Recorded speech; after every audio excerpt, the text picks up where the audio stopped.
ఏకలవ్యుడంటేనే ఎదురులేని బాణం, తిరుగులేని దీక్షకి అతడే ప్రాణం.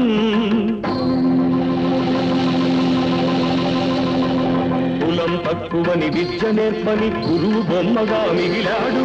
బొమ్మ గురుతుగా చేసుకొని బాణ విద్యలో పెరిగాడు.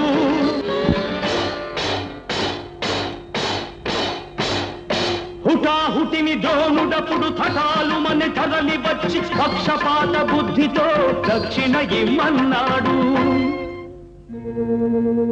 ఎదుట నిలిచిన గురుని పదమంటి ఏమివ్వగలవాడననే ఏకలవ్యుడు. బొటన వేలివ్వమని కపటి ఆ ద్రోణుడు, వల్లెయని శిష్యుడు